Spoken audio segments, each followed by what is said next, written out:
So the lesson that we're doing is my lesson, and it was a lesson that was based on income, and it's in the Workplace and Apprenticeship 10. And so we're just going to go through the lesson really quick. Can someone go to the next page? Thanks. So to start with, we had a brainstorming activity trying to figure out how these different forms or these different jobs earned income and if they were the same or different.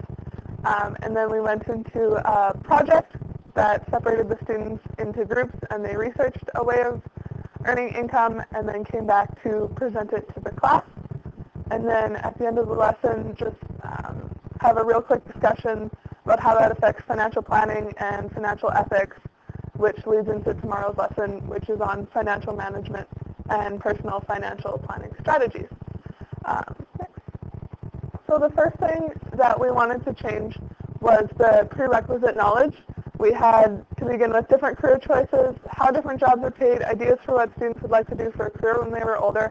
But looking at the lesson, we also thought that we should be adding in proportional reasoning, exchange and currency rates, and unit pricing.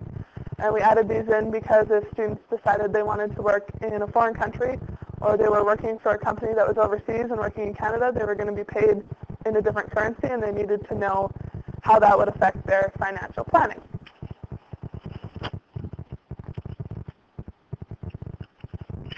For the lesson beforehand, there was no transition whatsoever from one unit to the next. So we decided to add in a transition where they could discuss any lingering questions that the students may have had from the last unit. And in order to connect the two, we thought of a small one-day activity tying unit price and the exchange rates to a person's income, something such as, like Rachelle had said, being paid by a foreign country and trying to exchange it into Canadian dollars to see how much you're actually making without the difficulty. So it's kind of an inquiry-based unit that would happen for that one day little spiel.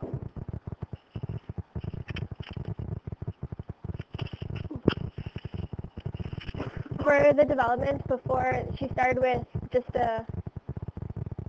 making a list of different suggestions students have about different ways of earning income, and we decided to change that to a think, pair, share, or a brainstorm in small groups, and then they would have the groups write a few of their ideas on the board just so it's a little less teacher-centered. And then they were going to separate students into groups. Each student in the group will be given a different method of earning income to research, and the students would then present their findings in a jigsaw, but we also said that the students should be separated beforehand into groups, so either giving them a card when they come into the room, assigning them a number, or anything like that, just to get it prepared beforehand.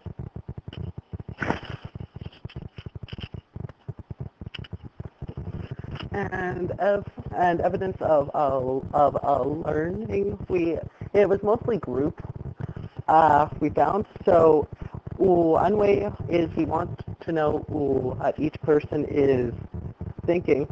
So we chose to add an exit slip in there that will compare two jobs and how they earn income. So the idea is now there's not just, okay, that's not going to work, is that now they're not just taking their group and doing a slip on their group, but now they're actually going to take what the other groups have done and compare them. So we now know that they themselves are learning. And I believe that's what we have.